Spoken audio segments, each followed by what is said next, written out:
سلام میسفودی ها. تنها خرجی که این ویدیو برای شما داره لایک، کامنت و شیر هست و کسایی که عضو خانواده میسفود نیستن میتونن سابسکرایب کنن و عضو بشن. خب دوستان، امروز اومدم آموزش بدم که چطور توی خونه خمیر مایع طبیعی آماده کنیم.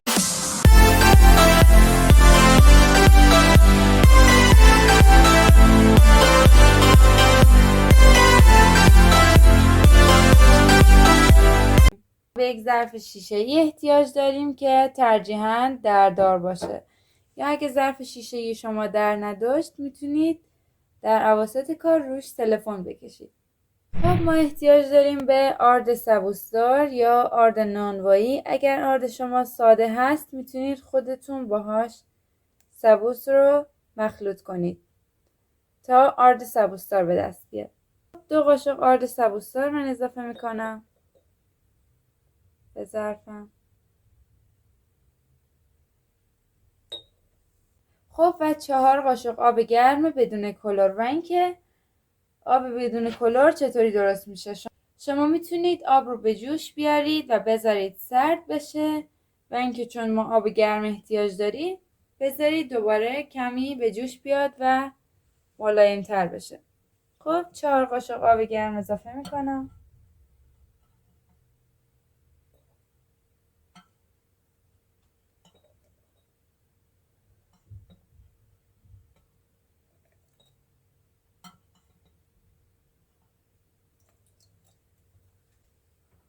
و با یک وسیله چوبی مخلوط میکنم.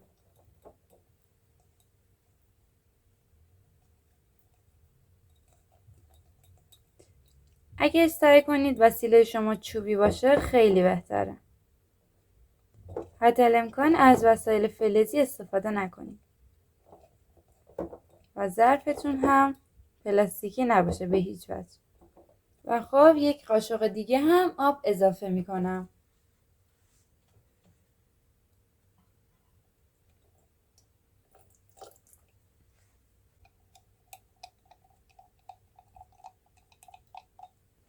خب حالا به عبارتی من 5 قاشق آب به 2 قاشق آرد اضافه کردم. 4 قاشق اول و 1 قاشق بعد کمی هم زدن.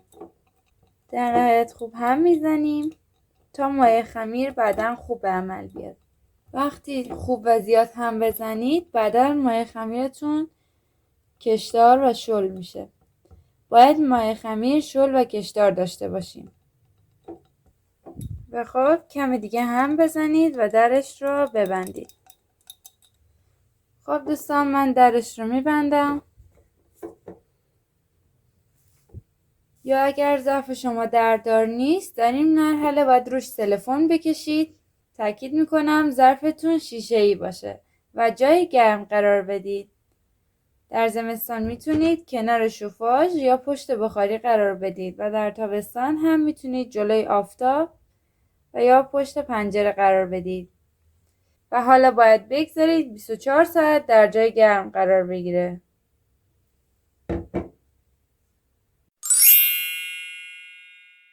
دوستان، این هم نتیجه بعد از 24 ساعت. روش حبابای خیلی ریزی زده و اینکه در این مرحله ما باید 4 قاشق غذاخوری دیگه از همون آردمون بهش اضافه کنیم. 1 2 3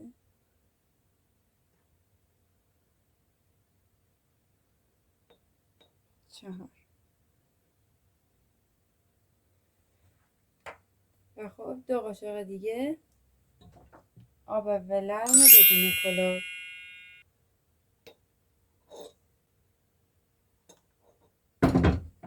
و 2 قاشق آب دیگه هم اضافه میکنیم.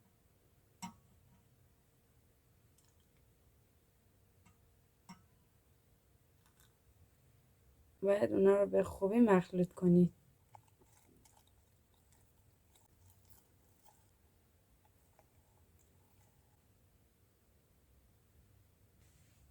و درش رو ببندید و بگذارید 24 ساعت دیگه در جای گرم بمونه. خب خب دوستان، روز سوم به این صورت در اومد. یک سری حباب‌های ریز اطرافش زده و کمی کف روش ایجاد شده. خب دوستان، اگر یادتون میره که چند روز گذشته یا چند ساعت گذشته، اینجا میتونید یک کاغذ بچسبونید کنارش و با خودکار یا ماژیک روش خط بندازید.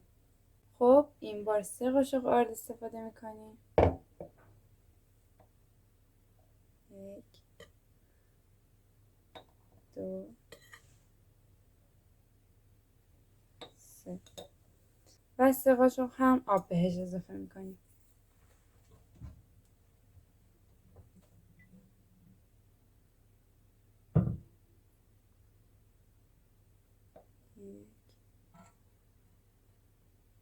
دو 3. این بار هم خوب هم میزنیم و بعد از اینکه خوب هم زدید و 24 ساعت دیگه هم در جای گرم بهش زمان بدید.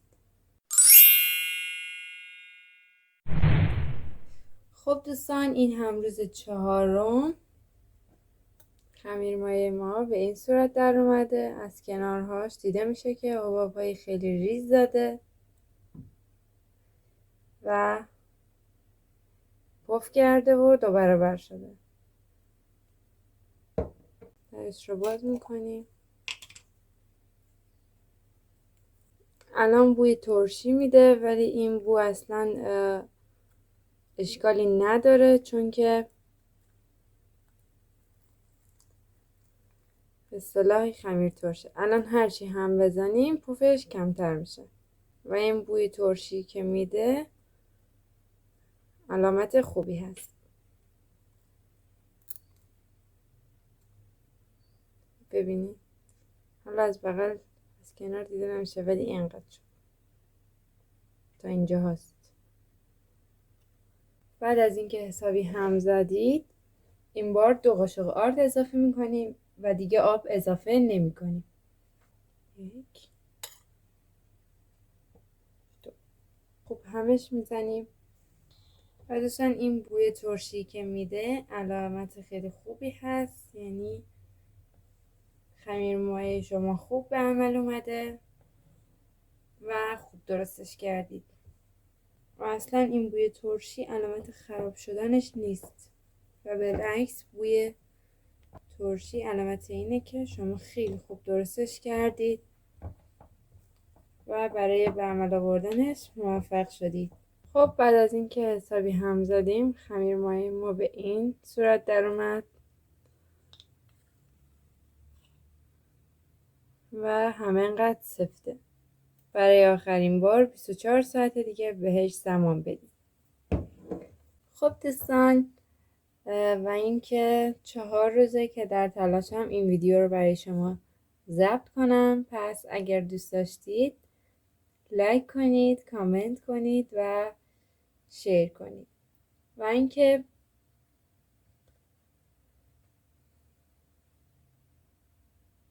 تو کامنت ها بگید سوال هاتون و اینکه تو کامنت ها سوال ها و نظراتتون رو بگید، حتما جواب میدم. و اینکه تو کامنت ها حتما برام بنویسید که دوست دارید با خمیر مایه خونگی چه نوع نون‌هایی رو بهتون آموزش بدم.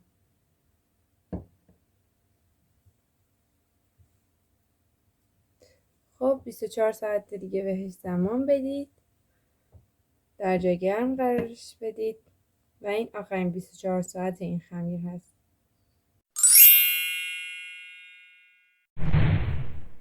خب دوستان، ببینید بعد از 5 روز این مایه خمیر خونگی آماده شد به همین راحتی با آب و آرد. خب این هم نتیجه کار.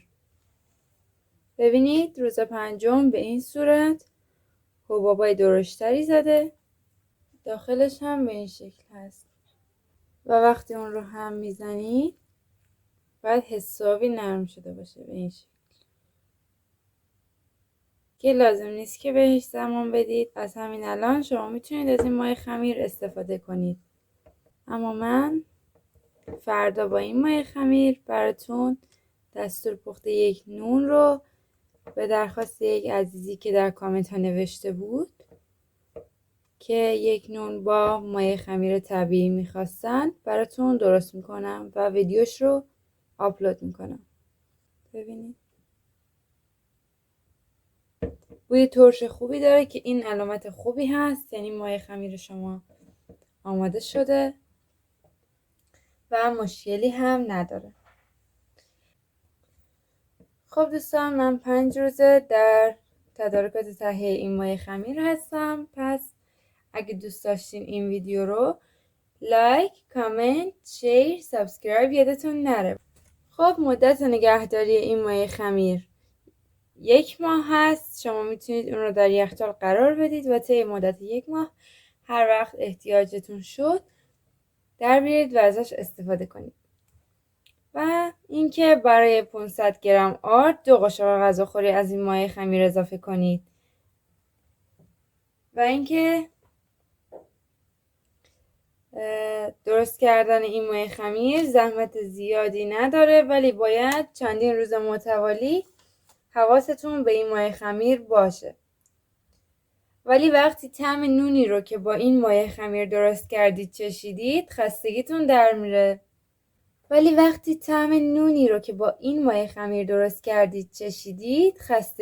حسابی در میره، چون این راز نون خوشمزه نونوایی‌های شلوغه.